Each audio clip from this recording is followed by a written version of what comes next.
Assalamualaikum warahmatullahi wabarakatuh. Perkenalkan, nama saya Kilogiandra Buano. Dan saya Firlia Arvinka dari kelas 10 MIPA 4. Di sini saya dan rekan saya yaitu Kaila akan menjelaskan mind mapping dan teks laporan hasil observasi tentang terumbu karang yang sudah saya dan rekan saya buat. Saya akan menjelaskan tentang peta konsep. Teks laporan hasil observasi adalah hasil dari penelitian yang telah dilakukan, di mana perolehan data didapatkan menggunakan teknik observasi. Ciri-ciri laporan hasil observasi adalah 1. Universal, 2. Objek tunggal, 3. Berdasarkan fakta. Langkah-langkah yang harus diperhatikan dalam penulisan teks laporan hasil observasi adalah 1. Membuat judul laporan percobaan, 2. Menyusun kalimat pembukaan berisi tujuan, alat, dan bahan, 3. Menyusun isi laporan percobaan mengenai proses yang berisi langkah-langkah di dalam percobaan. 4. Menulis kalimat penutup yang berisi hasil dan kesimpulan percobaan. Tujuan hasil observasi. Yang pertama, kita dapat mengatasi suatu persoalan. Yang kedua, kita dapat mengetahui teknik atau cara terbaru. Yang ketiga, kita dapat mengetahui perkembangan suatu permasalahan. Fungsi teks laporan hasil observasi. Yang pertama, melaporkan tanggung jawab terhadap tugas atau kegiatan yang diamati. Yang kedua, sebagai dokumentasi. Sekarang kita akan membahas struktur dari teks laporan hasil observasi. Yang pertama, membuat pernyataan umum. Yang kedua, diperlukannya deskripsi bagian. Yang ketiga, membuat kesimpulan. Nah, di sini saya akan menjelaskan laporan hasil observasi terumbu karang. Terumbu karang merupakan ekosistem laut yang sangat kaya akan keanekaragaman hayati. Nah, sebagai ekosistem alami, terumbu karang juga mempunyai fungsi dan peranan paling penting, kesuburan perairan laut dan yang lainnya.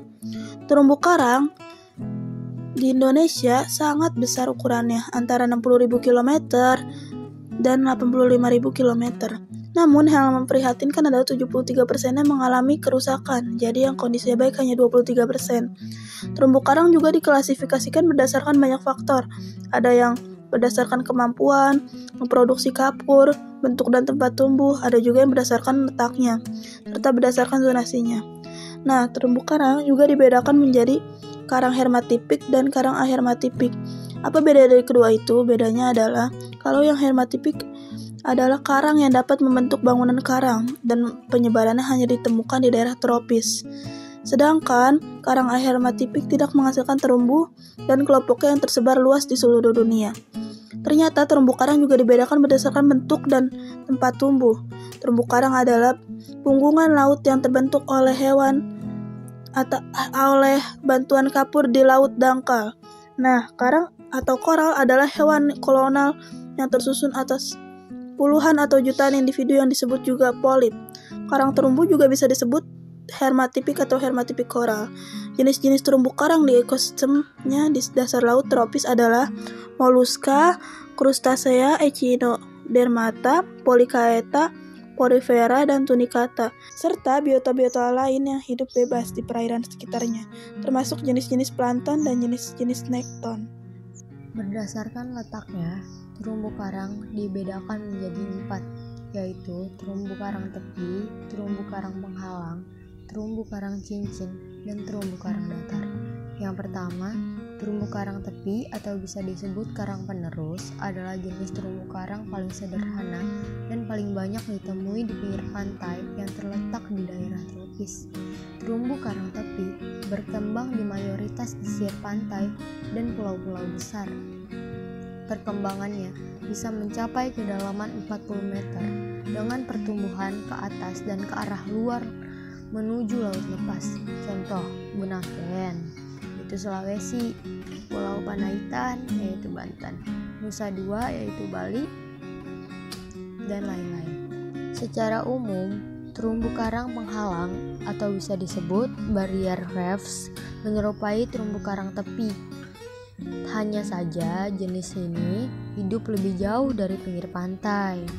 Terumbu karang ini terletak sekitar 0,52 km ke arah laut lepas dengan dibatasi oleh perairan kedalaman hingga 75 meter.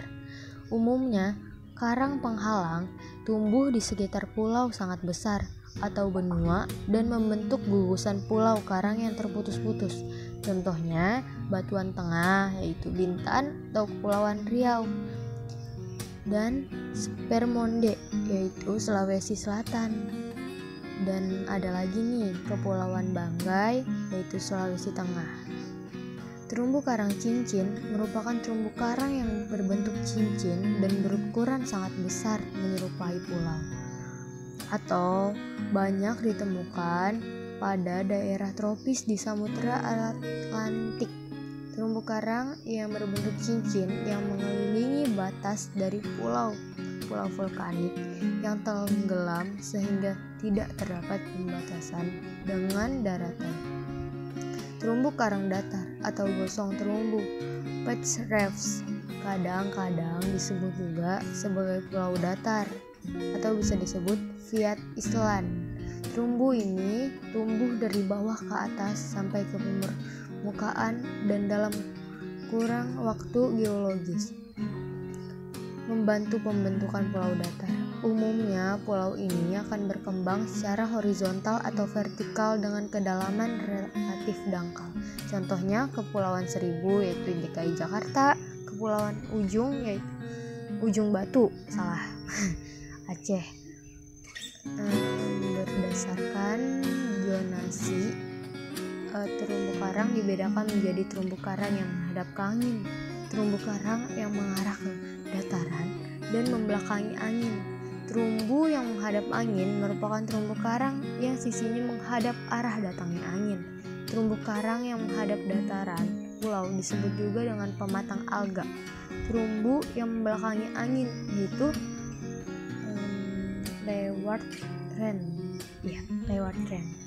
merupakan sisi yang membelakangi arah datangnya angin. Terumbu karang mengandung berbagai manfaat yang sangat besar dan beragam, baik secara ekologi maupun ekonomi.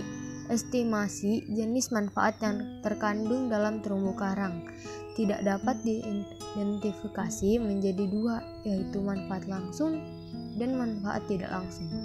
Manfaat dari terumbu karang yang langsung dapat dimanfaatkan oleh manusia sebagai tempat hidup ikan yang banyak dibutuhkan manusia dalam bidang pangan, seperti ikan kerapu, ikan baronang, ikan ekor kuning, batu karang, pariwisata, wisata bahari, melihat keindahan bentuk dan warna, penelitian dan pemanfaatan biota perairan lainnya yang terkandung di dalamnya.